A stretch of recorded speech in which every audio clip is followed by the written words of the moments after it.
പശ്ചിമേഷ്യയിൽ സംഘർഷ സാധ്യത നിലനിൽക്കുന്ന സാഹചര്യത്തിൽ ഇറാനെതിരെയുള്ള സാമ്പത്തിക സൈനിക ഉപരോധം കൂടുതൽ കർശനമാക്കി അമേരിക്ക. ഇതിന്റെ ഭാഗമായി തന്ത്രപ്രധാനമായ ഹോർമൂസ് കടലിടുക്കിൽ 20-ലധികം അത്യാധുനിക യുദ്ധക്കപ്പലുകളാണ് US വിന്യസിച്ചിരിക്കുന്നത്. US നേവിയുടെ പ്രമുഖ ഡിസ്ട്രോയർ കപ്പലായ USS റോസ് അടക്കമുള്ള നാവികവ്യൂഹമാണ് മേഖലയിലുള്ളതെന്ന് US സെൻട്രൽ കമാൻഡ് സ്ഥിരീകരിച്ചു.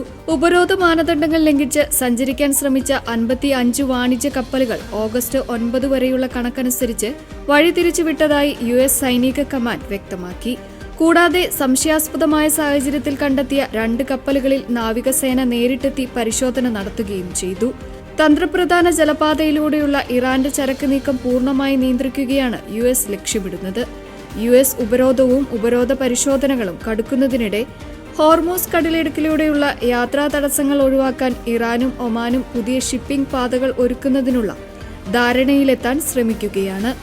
ഈ കരാർ അവസാന ഘട്ടത്തിലാണെന്ന് ഇറാൻ വിദേശകാര്യമന്ത്രി വ്യക്തമാക്കി.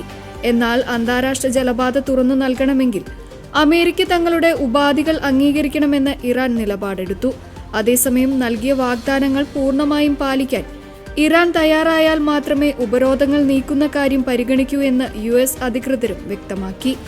ഇരു രാജ്യങ്ങളും തമ്മിലുള്ള തർക്കം രൂക്ഷമായതോടെ ഹോർമൂസ് കടലിടുക്കിൽ വരും ദിവസങ്ങളിലും നാവിക സംഘർഷം കടുക്കാൻ സാധ്യതയേറെയാണ്.